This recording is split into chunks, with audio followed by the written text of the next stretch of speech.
ચોરી કરીને આવતો તારા ઘેર. હા ભાઈ છે ને, હા ભાઈ ચોરી કરીને આવતો હતો અને એમાંય પાછો ઝઘડો થાય.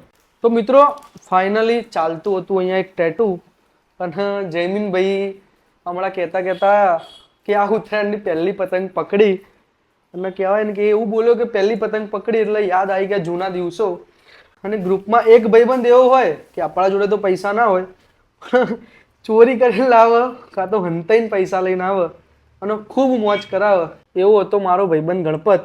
બરોબર, ઘણી બધી યાદો ઉત્તરાયણની, કારણ કે સ્કૂલથી છૂટીને ઘરે ના જાય, આવી જાય સીધો મારા ઘરે અને અમે લોકો પતંગ ચગાવીએ. અને જયમીનભાઈ બનાવે છે અત્યારે અહીંયા ટેટુ.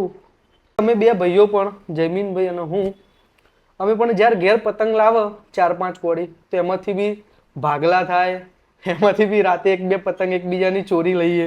કિન્ને બાંધેલી પતંગો હોય એ પણ અમે લોકો ચોરી લઈએ એકબીજાની, અને એમાંય પાછો ઝઘડો થાય કે આની મેં બાંધી હતી, આ કલર નહીં. બરોબર, આવી આવી યાદો છે. કહેવાય કે તમારા છોકરા પણ નાના હોય તો એને જિંદગી જીવી લેવા દેજો. એક સ્ટેજ એવું આવશે એમનું કે જવાબદારીનો પોટલો માથે આવી જશે, ત્યારે એ ખુશીઓ નહીં મનાવી શકે. બસ જૂના દિવસો ખૂબ યાદ આવે છે, કારણ કે કહેવાય ને કે કોઈ ટેન્શન નહીં, ઘરે જઈશું કે નહીં એનું કોઈ ટેન્શન નહીં.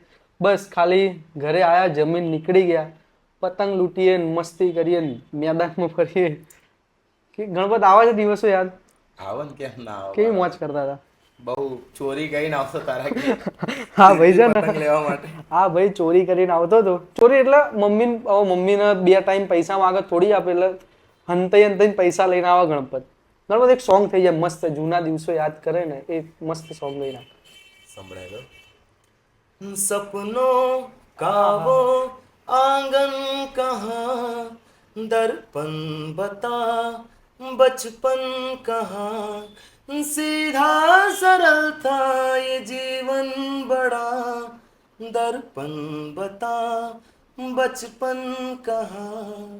વિડીયો મોકલી દેજો મિત્રને કે જેના જોડે તમારી યાદો હોય, તમારા નાના ભાઈ કે મોટા ભાઈને મોકલી દેજો જેના જોડે તમે એક પતંગ માટે ઝઘડતા હોય.